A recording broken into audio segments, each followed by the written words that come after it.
आप लोगों के बीच जिस दिवस पर आए हैं, इस दिन का एक खास महत्व है और ये दिन हम लोगों को निरंतरता में प्रेरणा देता रहा है। आज वीरांगना उदा देवी जी के बलिदान दिवस, मेरे नेता, मेरे पिता आदरणीय रामविलास पासवान जी हर साल इस कार्यक्रम में शरीक होकर समाज के बीच, लोगों के बीच उनकी शहादत को याद कर, उनसे प्रेरणा लेकर अपने जीवन में आगे बढ़ने का संकल्प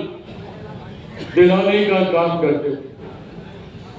जरूरी है मौजूदा पीढ़ी और आने वाली पीढ़ी को भी वीरांगना उदा देवी जी के बलिदान से, उनके अपने विचारों, अपने सिद्धांतों के प्रति उनके संकल्प को, उनके समर्पण को याद कर उसे अपने जीवन शैली में अपनाने की जरूरत है। मौजूदा पीढ़ी और आने वाली पीढ़ी इस बात को समझे कि एक ऐसी वीरांगना जिन्होंने अपने सिद्धांतों, अपने विचारों को सिद्ध करने के लिए बिना किसी समझौते के लिए सर्वोच्च बलिदान देना जरूरी समझा, पर किसी के आगे वो कभी झुकी नहीं। और ये वो दौर जब समाज में जात पात, धर्म, मजहब के आधार पर बंटवारा चरम सीमा पर था, उसके बावजूद उन्होंने कभी ये नहीं सोचा कि अगर अंग्रेजों के खिलाफ आज स्वतंत्रता संग्राम में अगर हम उतर रहे हैं तो क्या ये आजादी समाज के ऊंची जातियों के लिए है या पिछड़ी जातियों के लिए, अनुसूचित जाति के लिए है कि अनुसूचित जनजाति के लिए? बिना इस बात का भेदभाव किए उन्होंने अपना सर्वोच्च बलिदान दिया भारत के लिए, भारतीयों के लिए। पर उसके बाद जिस तरीके से भारत और भारतीयों को जात पात, धर्म, मजहब की जंजीरों ने जकड़ ली, जहां एक तरफ उनके सर्वोच्च बलिदान से भारत को आजादी तो मिली, पर उस आजादी को पाने के बाद भारत एक और गुलामी की जंजीरों में जकड़ा, और वो जंजीरें थी जात पात, धर्म, मजहब की जंजीर। जहां हमारे तमाम स्वतंत्रता सेनानियों ने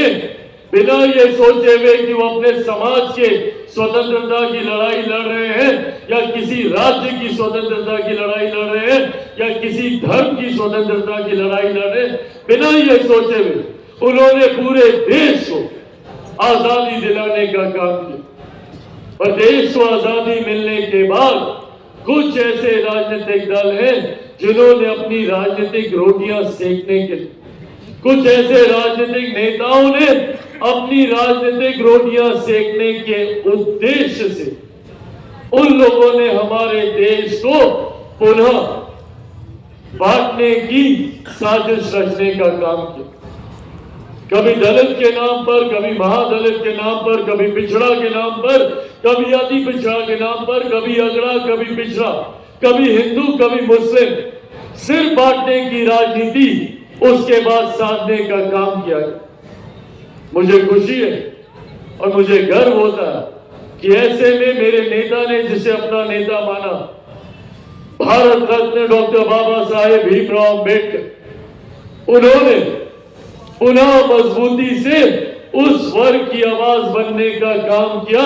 जिसे आजादी के बाद हाशिए पर ढकेलने की साजिश रचने की सोच रची। बाबा साहब भीमराव अम्बेडकर ने समाज के उन वर्गों को एकजुट एकत्रित कर संवैधानिक हक देकर उन्हें मुख्य धारा के साथ जोड़ने का प्रयास किया। आज जब हम लोग अनुसूचित जाति जनजाति की बात करते हैं, ये वो जातियां हैं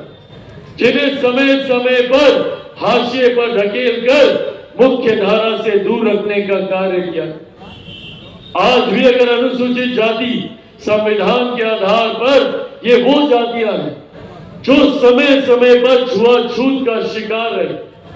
जिन्हें गांव से बाहर रखा जाता था, छूना तो दूर की बात है, देखना तक पाप माना जाता था। कमर पर झाड़ू, गले में घंटी बांधी जाती थी कि अगर ये गांव में प्रवेश करें तो लोग अपने खिड़की दरवाजे बंद करें। उन जातियों को अधिकार देने के लिए डॉक्टर बाबा साहेब भीमराव अम्बेडकर ने आरक्षण लेकर, ताकि उन्हें भी मुख्य धारा के साथ जोड़ा जा सके। इसी तरीके से अनुसूचित जनजातियों के साथ ये भेदभाव किया है। उनकी वेशभूषा अलग थी, उनके रहन सहन का तरीका अलग था, उनकी बोलचाल, उनकी परंपराएं, उनकी संस्कृति पूरी तरीके से अलग थी। उन लोगों को अनुसूचित जनजाति की श्रेणी में डाला गया और इस तरीके से संविधान में दो प्रमुख जमातें तैयार की गई, जहां एक तरफ अनुसूचित जाति जिसका आधार छुआछूत रहा, तो वहीं दूसरी तरफ अनुसूचित जनजाति। और उसके बाद इनको मुख्य धारा के साथ जोड़ने के लिए अलग अलग आरक्षण जैसे प्रावधान बनाए गए, ताकि आने वाले समय में इस वर्ग से आने वाले लोग मुख्य धारा के साथ जुड़ पाए।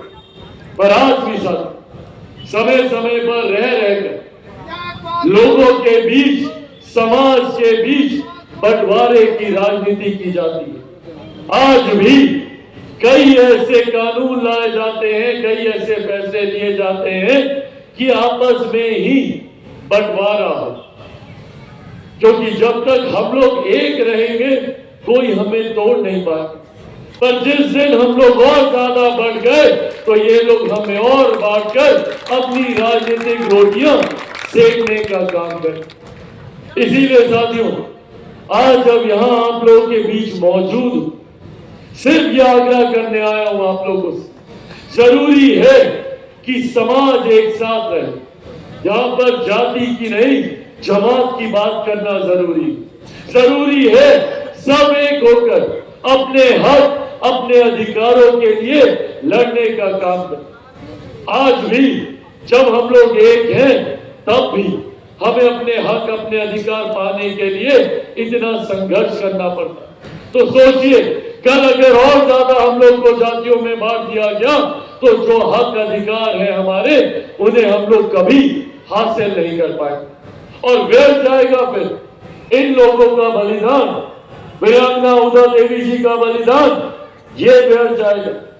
जिस सोच के साथ भारत रत्न डॉक्टर बाबा साहेब भीमराव अम्बेडकर जी ने संविधान को रचने का काम किया था, उनकी वो सोच व्यर्थ जाएगी। इसीलिए साथियों, आज अगर आप लोग के बीच मौजूद हुआ, मैं मेरे नेता, मेरे पिता